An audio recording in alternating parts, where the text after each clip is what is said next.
It is a lot of rotation. All right, let's do this in 3, 2, 1.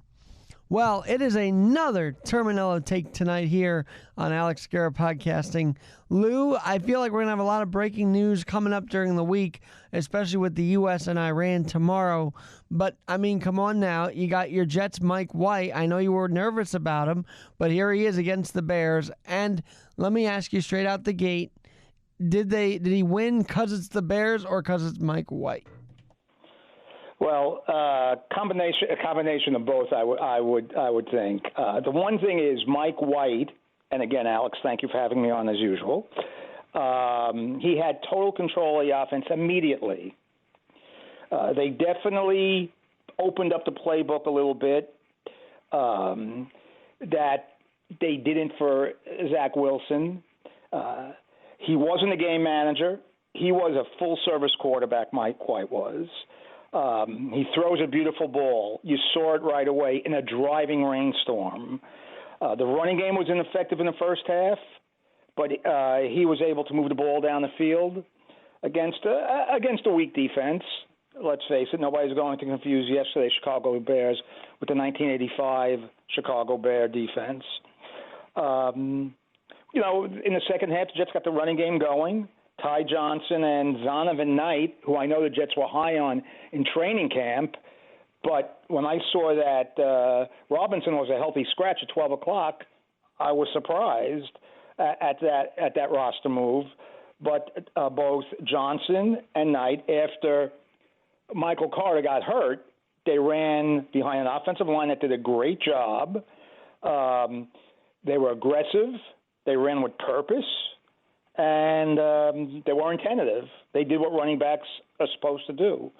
LaFleur, who I was critical of last week for not helping Zach Wilson, well, maybe Zach Wilson couldn't execute some of the plays that LaFleur wanted to put in there. Because yesterday, LaFleur looked like a genius. Mike White, flawless in a driving rainstorm. He throws a nice ball. He doesn't have a big-time arm. He throws a nice ball, and he leads his guys, his receivers, where they can make yards after catch. That's important. So it was a big day for the Jets yesterday. You even saw there was just a pep in the step of the offense. They got Elijah Moore into the game. Obviously, he was happy. Garrett Wilson is going to be a tremendous player for the Jets in future years. Scored 2 touchdowns. It was a good day. He what did he pick out? 6 or 7, 8 different receivers. It was a very, very good day for Mike White, who did not have a good big training camp, I understand, and I guess just got better and better as the season went along, and we'll see what happens. Tough test in Minnesota on Sunday, but the Jets are right there. Well, let's talk about being right there, because I know the Giants have had now 2 off weeks, but the fact is, Lou, we haven't seen a December where both teams are competing for a playoff spot in their own conference. I feel like, because of what we dealt with, it's an achievement just to see both in competition here. You're 100% correct. Nobody expected this, especially from the Jets side. Yeah, it's nice now as the calendar turns into December that both teams will be playing meaningful games. The Giants have a very winnable game at home this week with Washington.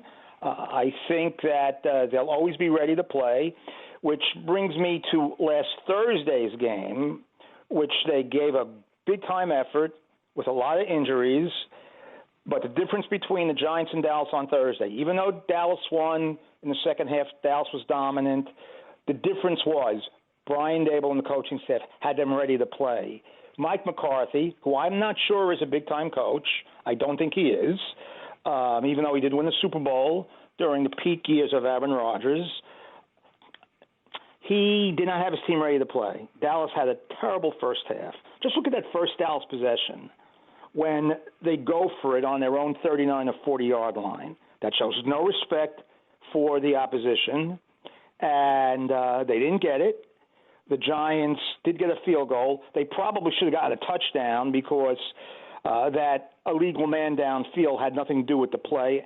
And that's something that maybe the NFL has to look at on certain plays like that, when there's an infraction that really has nothing to do with the play, that didn't give the defensive team an advantage. And I know it would be hard for the referees, the officials to do.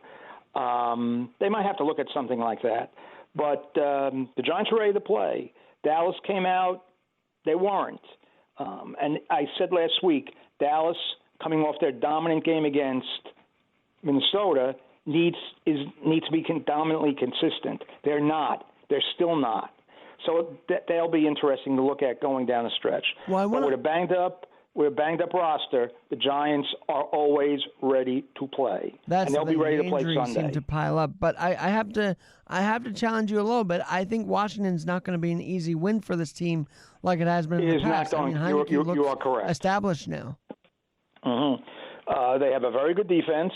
Washington does. I don't think Chase Young, even though he was activated, I don't think he played down yesterday. I'm not saying that it's that the Giants are going to win on Sunday. It's a winnable game. It's a winnable game at home, and if they want to try to make the playoffs, they got to win Sunday, because they have a tough schedule coming up. They're going to have to play at Washington. They're going to have to play at Minnesota. They have to play Philadelphia twice. Now, the last game of the season may not mean anything for Philadelphia, who offensively looked dominant last night against Green Bay. I'm not so sure about them on the defensive side of the ball. You could still run on them, even with the additions that they recently signed with Sue and Joseph. But last night they ran for 363 yards. That's the most that Eagle team has done since 1948. That was before I was born, Alex. And Jalen Hurts is a big reason for that. But I've got to ask you this while we're on the Eagles. Did you know they had time to drop a Christmas album in the midst of their 9-1 season? Well, I guess they're taking advantage of their successful season. I did not know that, that they recorded a Christmas album. I think it's hilarious. But now, I don't know if it's a winnable game against the Eagles. Are you saying, though, the Giants' offense could have a shot here? Against the Eagles, right now, the Giants would be up against it. But, again, the NFL, you never know what's going to happen in the NFL. Look what happened yesterday in Cleveland. Tampa Bay losing in overtime to Cleveland. They gave up the tying touchdown on fourth down. The Tampa Bay defense, which is supposed to be Super Bowl good, gave up a touchdown. There was a curious lack of time management with Coach Bowles after that cost them 17 seconds, and they had all three of their timeouts left. So Tampa, the good thing going for Tampa is they're 5-6, and they're still in first place in a terrible division. So you never know what can happen in this league. Could the Giants beat Philly? Sure, they could. Is it likely if the way the rosters are right now? No. But if Jalen Hurts gets hurt before they play him in a couple of weeks, that changes everything. I mean, MVP candidates, you got Mahomes, you got Jalen Hurts, you have Josh Allen, and you got to put Burrow in there, and you got to put Kirk Cousins in there. It's only quarterbacks. Nobody else, in my opinion, is an MVP candidate so far. Could that change on the stretch? Maybe. I want to talk about that with you because I thought that Allen and the Lions gave him a run for their money. I was kind of wishing for the upset just because that would have been interesting to see on Thanksgiving. I mean, are the Lions a threat here, in the near future even? I would say so. Now, the Lions had a chance to win that game on Thursday. Late in the game, some very curious play calling by the coach, by Coach Campbell, on some long passes where they in short yard situations. Josh Allen should have never had time, and he didn't have a lot of time, but Josh Allen doesn't need a lot of time left on the clock to get in the field goal range, and then he threw that perfect 39-yard pass to Shelton Diggs, which set them up in field goal range. But, yes, the Lions are on the come. There's no doubt about it. They will be a tough out the rest of the way. All right, Very much in Michigan, obviously, they came back to a gleeful Ann Arbor on Saturday night to Michigan football. Harbaugh is the real deal. He's now won 2, but this one, 45 points against the Ohio State Buckeyes, and no one saw that coming. Well, you said, he had beaten Ohio State last year at Michigan, breaking that long streak against Ohio State. But, yes, this one, like you just said, this is the one that stamps the deal because it came at Columbus. They won in a way I didn't expect them to win. I mean, they had 4 long touchdown plays. They didn't hammer it out. They didn't blow them off the ball. 2 long touchdown runs and 2 long touchdown passes, and had to throw that 100,000 Ohio State crowd into shock. I was shocked by the score. I never thought it would be that high scoring a game. I really thought the game was going to be like 21-17, 28-24. But and you got to remember, Michigan played without Blake Corum. Right, they did a terrific job. Their running back was sort of banged up also, but he scored a couple touchdowns for him. Yeah, he did, and long runs. So, Harbaugh's done a great job. There's no doubt about it, and they're in the playoff. No matter what happens this week, I doubt it that they'll lose to Purdue. So you got Georgia. They're in. Michigan is in. I think TCU is in no matter what happens against Kansas State on Saturday USC is afternoon. the toss-up, though, isn't it? Pardon me? USC would be the toss-up. I mean, they got national stage. Right. It's going to be USC and Utah are going to play Friday night in the Pac-12 championship game. If USC wins that game, I think they're in. Remember, Utah is the only team to have beaten them during the regular season, albeit a nail-biter in overtime in Salt Lake City. But USC has done an amazing job in Lincoln Riley's first year. Caleb Williams is a terrific quarterback. Their defense isn't great, but if they win and there's no other upsets or anything like that, I think that they're going to be your 4th team. And it'll probably be Georgia will be 1, Michigan will be 2.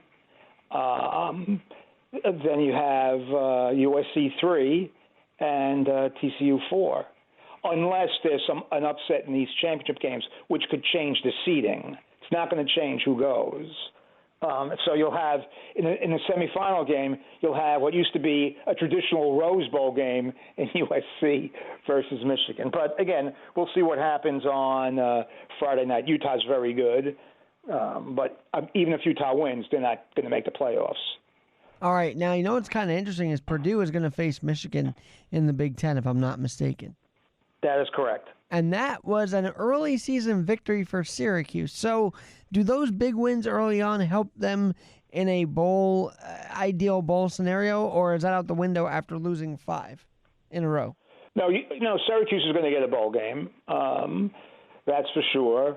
They should have beaten Clemson at Clemson. A couple of calls went against them by the officials, but they still had a chance to win the game. I never expected them to lose 5 in a row after starting 6-0, and they'll get one of these mid-level bowl games, maybe as the Pinstripe or the Liberty Bowl or something like that, wherever the ACC has a tie-in. But they'll get one more game.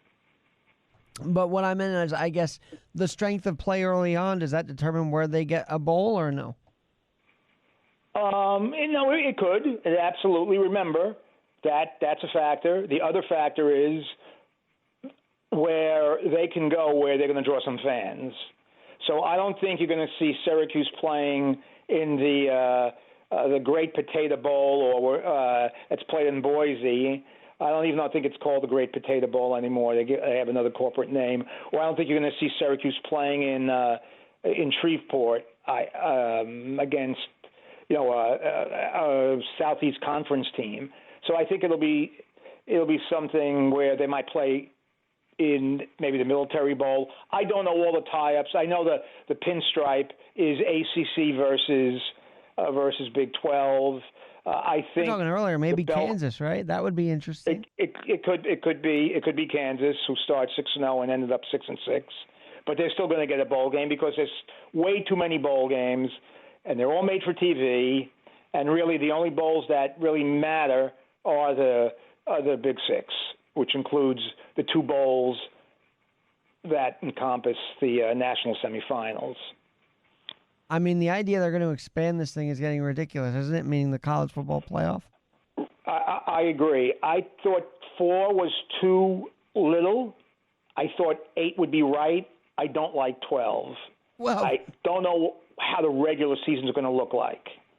I know with 12 there's going to be some buys, and teams will be playing their first rounds on their home campus sites. Interesting. So they've earned that right.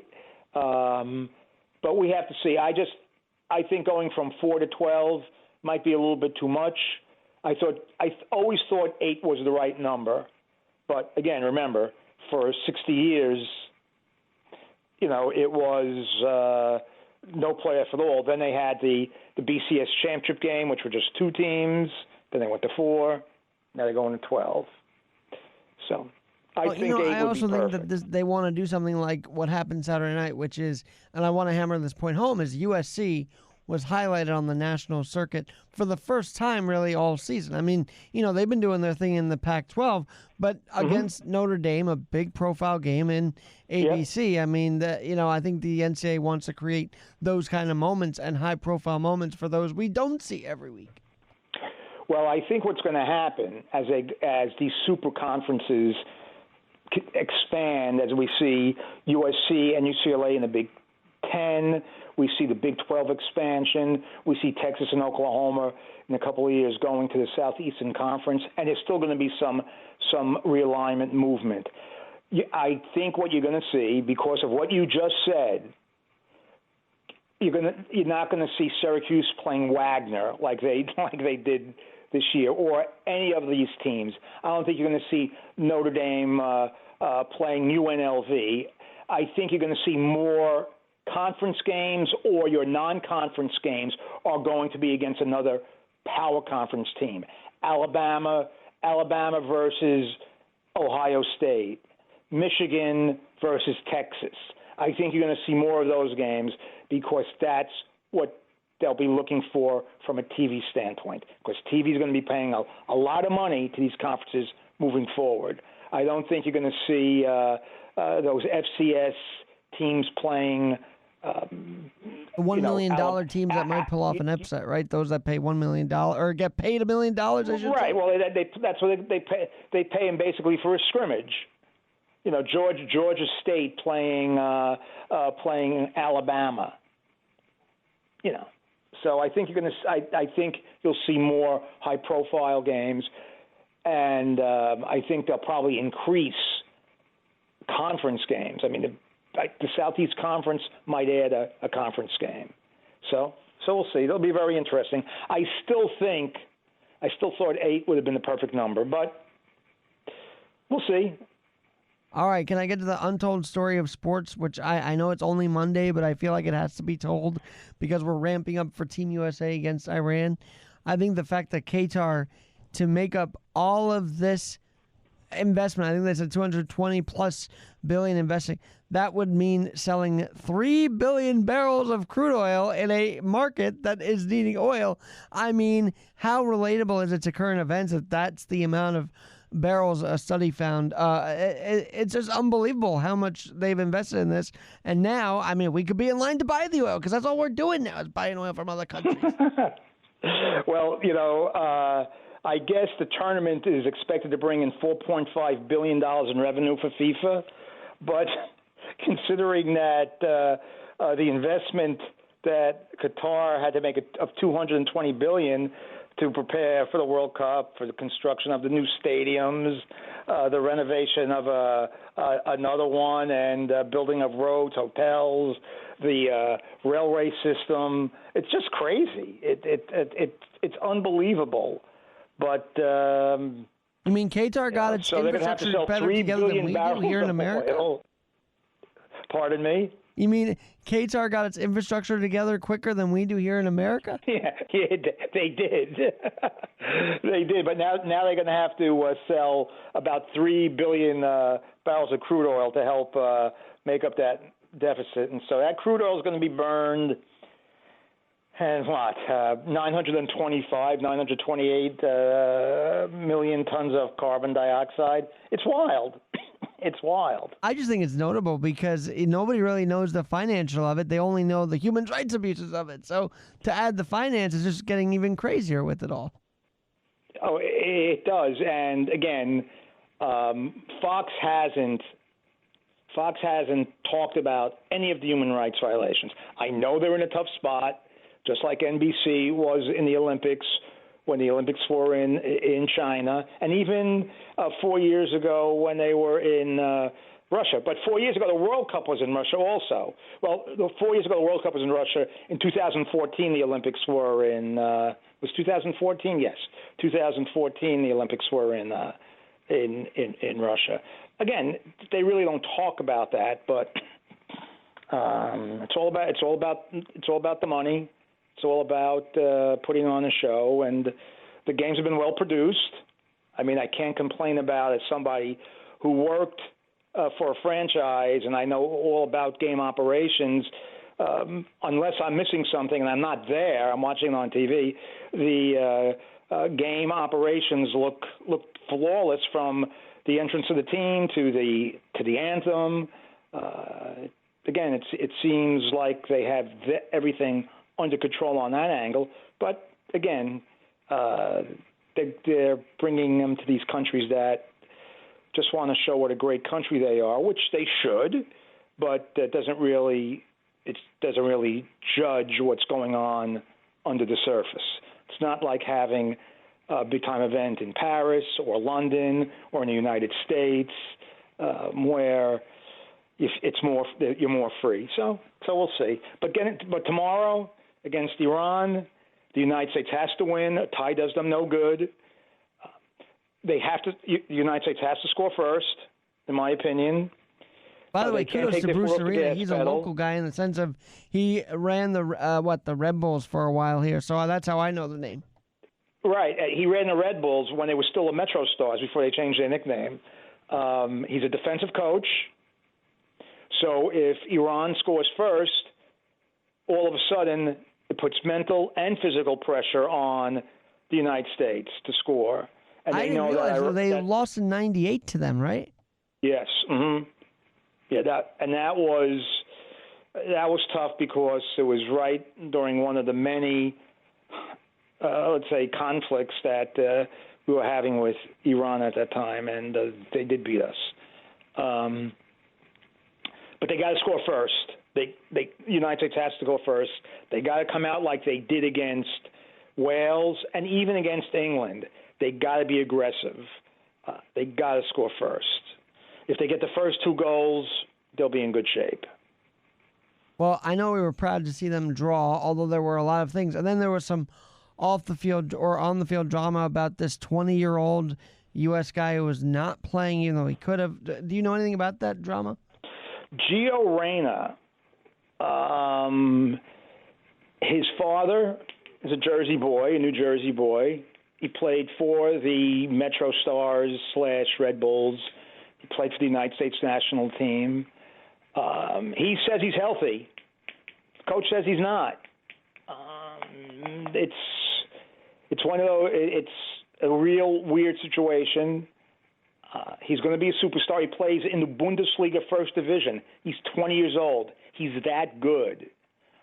So I don't know if he's going to play tomorrow, but that is controversial. There's a ring of mystery around it, and we'll see. But again, if they don't win tomorrow, doesn't matter. But if they don't win tomorrow, I think you're going to hear more, and they do get eliminated, you'll hear more stories. Where is Gio Reyna? Why didn't he play? Well, we'll have to see about that. Because the kid the other day said, I'm healthy. So he's contradicting his coach. And that's, we've seen that. I don't know. We see that in all kinds of sports. All right. Now, I know you're hyped about baseball. We got the ballot out now, and A-Rod, and I think Ramirez are on there. Is that correct, among the few? Well, you're talking about people who have been on the ballot for a couple of years, or the new guys that have that are going to be on it this newly year? released 2023 ballot. I think A-Rod's name is still on there, right? Yes, his name is still on there, and it's his second year. Obviously, he's a Hall of Famer for what he did, but unfortunately, he is lumped in with the steroid guys. I mean, he was suspended for a year because of it, but he's there with Clemens and Sosa and McGuire and Barry Bonds and Palmeiro. I don't know how many people vote for him. I do not think he's going to get in. Really, when you look at the ballot, Alex, to me, they've turned the Hall of Fame into the Hall of Very Good. Mm-hmm. I know even putting some guys in who I don't think are Hall of Famers, there's like 2.3% of anybody who's ever played Major League Baseball in the Hall of Fame. That's not a lot, but there's still some guys there that, for me, are head-scratchers.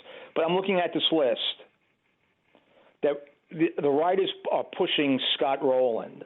This is his sixth year. I always thought Scott Rowland was a very good player.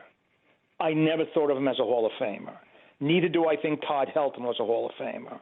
Neither do I think Andrew Jones, who was a tremendous center fielder, this is going to be his sixth try, was a Hall of Famer. Gary Sheffield, this is his ninth try. I know he hit 500 home runs. I don't see him as a Hall of Famer. I don't know if in this home run era, 500 home runs is a benchmark. Alex Rodriguez, like I said, yeah, he's a Hall of Famer. He didn't have to cheat to be in the Hall of Fame. He didn't have to use performance-enhancing drugs. He was a Hall of Famer before that. Now, an interesting one, Jeff Kent. This is his 10th and final year on the regular ballot. To me, Jeff Kent is a Hall of Famer. He was MVP. He got every big hit for the Giants when he played, and they never got to the promised land, but he got every big hit. Manny Ramirez, man, I remember he made plays that no one thought he could make. Yeah, I mean, and he was not by the analysts a great defender, but he made plays that nobody made. He was, you said, hard nose. Manny Ramirez is a Hall of Famer, but again, is the steroids are going to hold him back. This is his seventh try, so he's probably not going to make it. Then you have some other guys who are not Hall of Famers.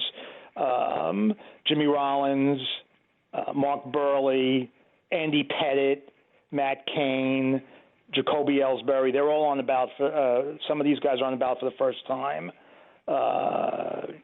It's really a waste. And then you have Carlos Beltran. Out of all the first-timers, I don't look at him as a Hall of Famer. I would say he's borderline. He's the best Met center fielder, in my opinion, ever. He was a true five-tool player, but was he a five-tool player at the Hall of Fame level? Great switch hitter. The Astro situation will really mar him, though. Yeah, that could definitely work against him. He had 16 homers in 65 postseason games. He had a .307 postseason batting average. He had 4 home runs in 2 different postseason series. 1999 AL Rookie of the Year. He finished second in 2006 when he was with the Mets for MVP. He has 2,725 hits. He stole 435 bases, stole 312 bases, and was only thrown out 49 times. Nearly 87% success rate. Three-time Golden Glove winner. A great base runner. Smart base runner. A marvelous ball player. I enjoyed watching him play. He's borderline. But all these guys I've mentioned, with the exception of the steroid guys, are okay players, except Kent, who I think is in the Hall of Fame. Now, they're going to announce those people on that ballot on January 24th. But then you have the contemporary era committee ballot players, which, you didn't get the votes in the when you were on for the regular ballot for 10 years. So you get another shot. So this year's candidates are Albert Bell, amazing power hitter, amazing run producer. Barry Bonds, Roger Clemens, Don Mattingly, Fred McGriff, Dale Murphy, Rafael Palmeiro, Curt Schilling.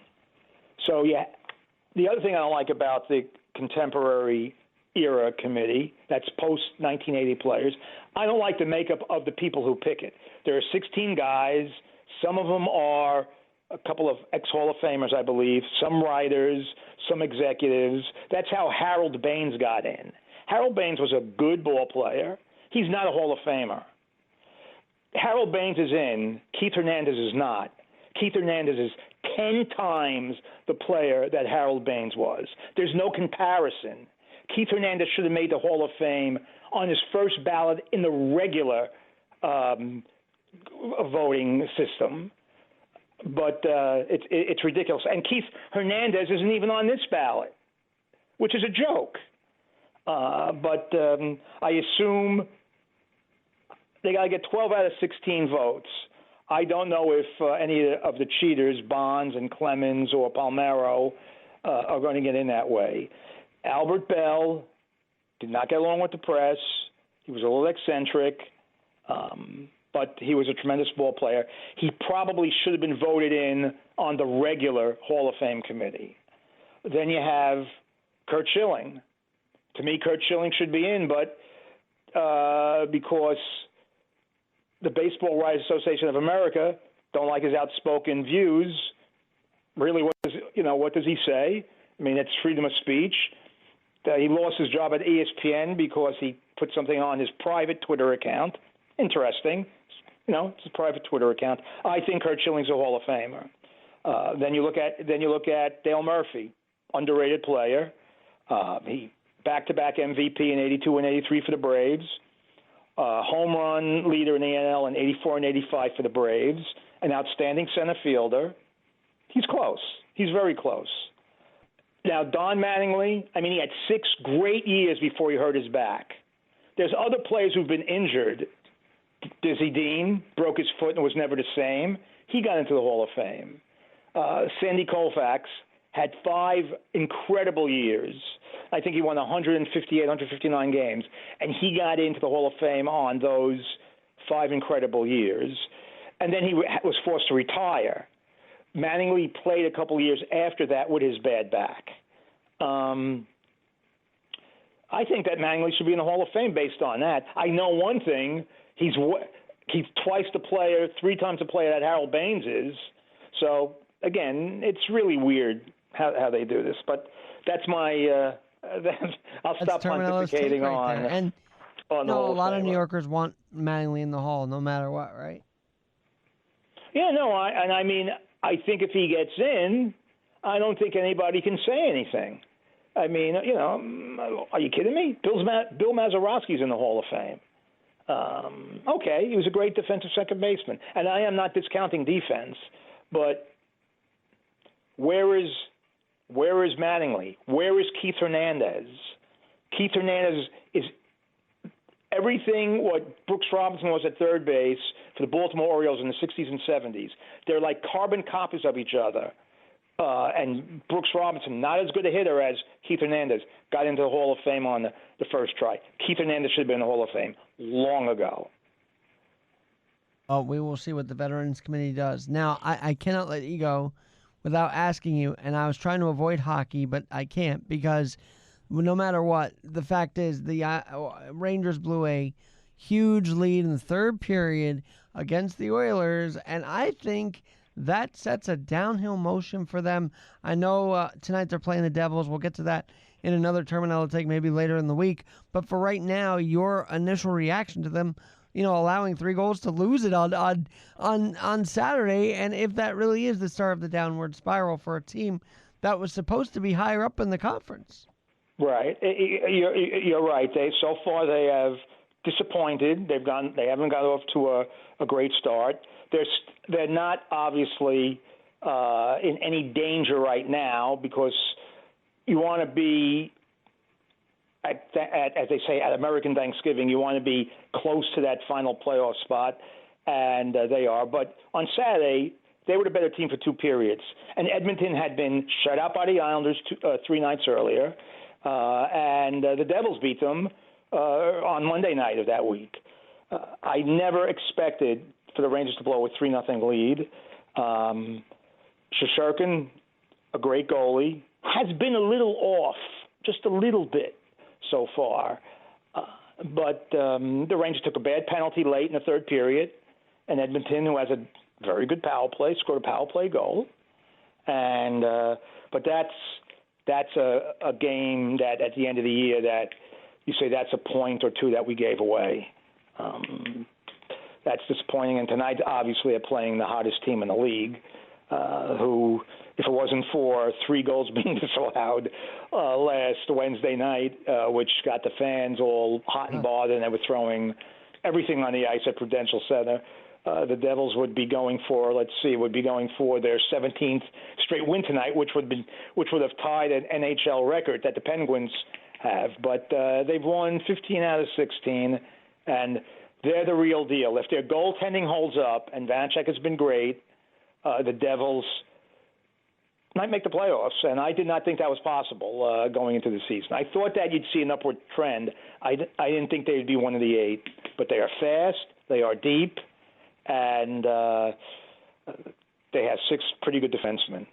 No, on that point, I never knew that the Newark fans were so hyped up for the Devils. I thought they were kind of like lifeless there because of the downward spiral. But no, Thursday night showed them, I think for the first time in a while, that New Jersey fans care about their Devils hockey. Well, the Devils have always had a passionate fan base, but obviously the last 4 or 5 years they haven't been any close to the playoffs at all. But now, by finishing low in the standings, they had some good draft picks, or they've had some good draft positions, and they picked right. Obviously, you can have a lot of teams could have in any sport could have good draft positions, but you got to pick the right guy, and they have. Jack Hughes is going to. We haven't even seen how good Jack Hughes is going to be. He's 21 years old. We're not even close to seeing how Jack Hughes is going to be. Heischer is coming to another level. They signed Doug Hamilton last year. He was the best defenseman out there, and he's been tremendous for them. Tatar, that was a great pickup. I mean, if they get good goaltending, they should be okay. Absolutely. All right, Lou, I'll tell you what, we should have you back a little bit later this week to talk about the Devil Ranger game finale or final, and then talk about USA Iran. And, it's tough to pack a NBA and all this because we're talking about a lot of hot sports. So let's get back on the NBA track as well because, Kyrie's now there every day, it seems like, and he's been boosting this team up a little bit. Maybe we'll do a part 2 this week, Lou. How about that? Anytime. I'm here for you anytime. I love doing it. Well, I'm Alex Garrett. That was Terminello's Take, and we'll get some more unknowns for you as the week progresses. The sports news isn't seeming to stop or slow down now, right, Lou? It is not. And it's going to rev up as we get into down the stretch here in the NFL, college bowl season, the college basketball season picking up, the NBA and NHL seasons going into their second quarter of the season. So a lot of stuff on the table. And next week, the baseball meetings start you might see some big name signings next week. Maybe a Judgment Day. We'll have to see, right? It could be Judgment Day. All right, Lou. Well, on that note, thanks for joining us tonight and for your breakdown of everything going on. But we're not done yet. Stay tuned for more of Terminello's Take this week on Alex Garrett's Sports Spotlight.